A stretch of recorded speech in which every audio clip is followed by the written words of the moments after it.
Welcome back again to the Fedric's Lens. A portable model of the heavens does not remain a private wonder for long. Once human beings can carry a workable order system with them, that order begins changing more than thought. It begins changing movement. And once movement changes, power changes with it. That is where this final part of the series begins. Because by this stage, the sky is no longer only something observed overhead. It has already passed through multiple transformations. It became recurrence, then trusted order, then number, then geometry, then instrument, then diagram, then portable model.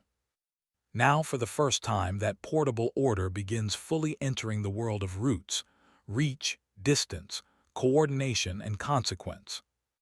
This is the moment when cosmic order becomes worldly leverage. That line matters, because movement is never just movement. The ability to move reliably through uncertainty changes what a people can attempt, what a culture can connect, what a system can sustain, and what a civilization can reach. That is the deeper meaning of navigation. Not travel alone. Governable movement. A person can always move. Human beings have always moved. But there is a difference between movement and repeatable movement. A difference between wandering and routing. A difference between reaching somewhere once and returning there with enough confidence to make connection durable. That difference is where navigation becomes power. And sky order plays a huge role in that transition. Because once the heavens become a usable frame of orientation, distance starts changing its meaning. This is one of the most important ideas in the whole story. Distance is not only physical, it is also interpretive. A place can feel far because it is geographically distant, but it can also feel far because the path to it is unstable, uncertain, or difficult to repeat. The more reliable orientation becomes, the less absolute distance feels.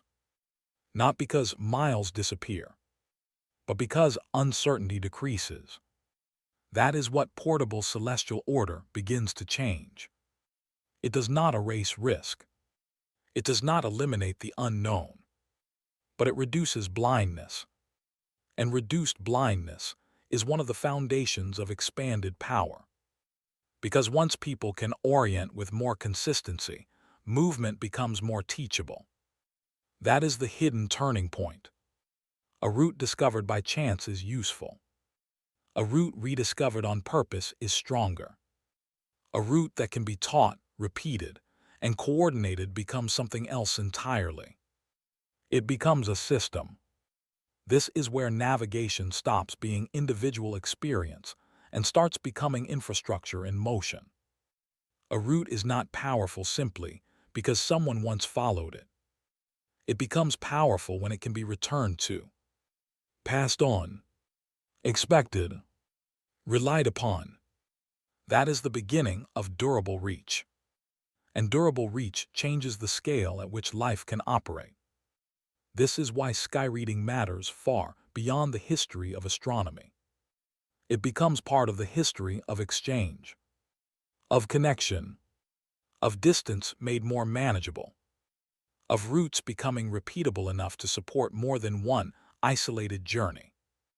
This is where the implications widen. Because once routes become systems, they begin supporting more than movement itself. They support circulation. Goods can move more reliably. People can move more reliably. Messages, methods, and relationships can move more reliably. And reliability is what turns motion into network. That is a crucial distinction. Without reliable orientation, long movement remains more fragile. With stronger orientation, movement begins hardening into connection. That connection matters because civilization grows not only by what it knows internally, but by how far it can extend, repeat, and sustain its lines of contact. This is where celestial order becomes worldly consequence. The heavens are not being used up. Their patterned regularity is being translated into something more practical. Confidence across space. And confidence across space is one of power's great accelerants. Because the world changes when people no longer feel entirely at the mercy of distance. The farther a group can move with repeatable reference, the larger its practical horizon becomes. That horizon is not just visual. It is civilizational. It affects what can be linked, what can be reached, what can be coordinated, what can be returned to, what can be sustained. That is why navigation belongs inside the story of power. Not as a side note, as a major turning mechanism. This also reveals something deeper about order. A civilization is not made strong only by controlling territory. It becomes strong by controlling relation. Relation to time. Relation to distance. Relation to movement. Relation to reliable return. Navigation strengthens all of those. Because a system that can move with confidence begins living differently inside space itself. Space becomes less like obstacle and more like field. Less like barrier and more like navigable relation. That is a huge psychological shift as well as a practical one. A world that feels unmarked produces caution. A world that feels increasingly readable produces expansion. That is one reason orientation systems matter so much. They do not merely aid travel. They alter the felt shape of possibility. And possibility is one of the hidden foundations of power. If a people can imagine farther because they can orient farther, their practical world enlarges. Not automatically, not infinitely, but meaningfully enough to matter across generations.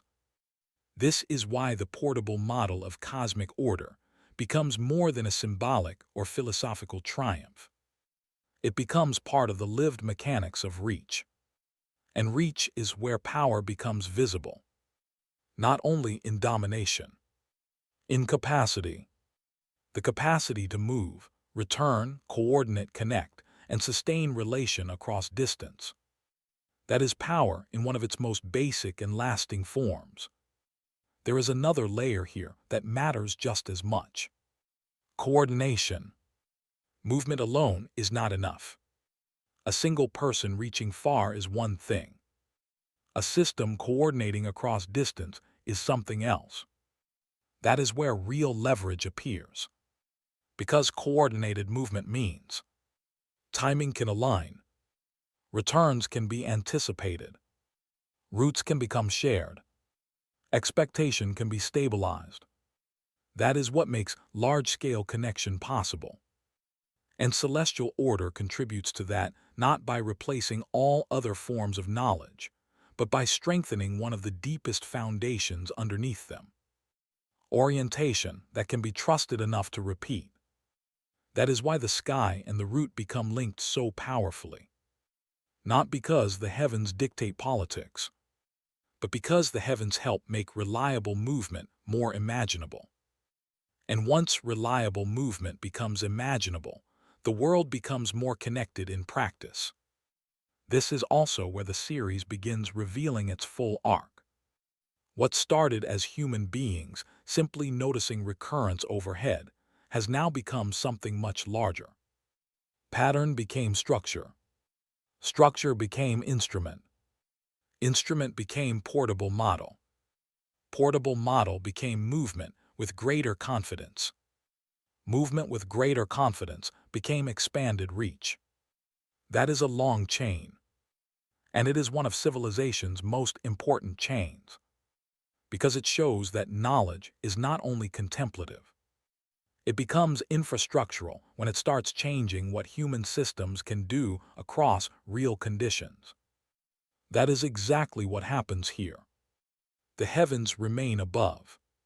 But the social meaning of the heavens deepens, because their order starts helping human groups move through the world with less uncertainty. That is a major conversion. Cosmic order into earthly advantage. And once that conversion happens, the logic does not stop there. It keeps evolving. Because a civilization that learns to rely on portable orientation does not abandon the interface pattern. It scales it. The instrument becomes one stage in a much longer history of surfaces that help human beings act inside realities too large to grasp directly. Which is why, in the end, this story was never only about ancient astronomy. It was about the long human effort to transform reality into systems that reduce uncertainty enough for action to become possible. That is what the root, the instrument, and the sky have all been doing together. And once you see that, the ancient world starts looking less distant. Because the modern world still runs on the same deep pattern. A person checks a map, a dashboard, a route display, a weather panel, a system of indicators that make movement and timing feel manageable. Different technology, same civilizational need. Reality exceeds direct human scale. Pattern reduces confusion. Interfaces compress pattern into use. Use changes reach. Reach changes power. That is the pattern. And once you understand that, the sky instrument is no longer just a museum object. It becomes one of the earliest visible ancestors of a world, still organized through mediated orientation. A world where movement, confidence, and reach continue to depend on trusted systems that stand between the human being and overwhelming complexity. That is the deeper legacy. Not simply that ancient people were clever enough to read the sky, but that reading the sky helped alter what organized human life could do. How it moved, how it connected, how it returned, how far it could imagine itself extending into the world. That is why navigation changed human power, because it changed the relationship between uncertainty and movement. And whenever that relationship changes, civilization changes with it. If this video made you see the world a little differently, go ahead and smash that like button, drop your thoughts in the comments, and subscribe for more. Don't forget to turn on the notification bell so you never miss a new upload. Let me know down below what should I cover next. I appreciate you all so much. Catch you in the next video. Look closer, see further, decide for yourself.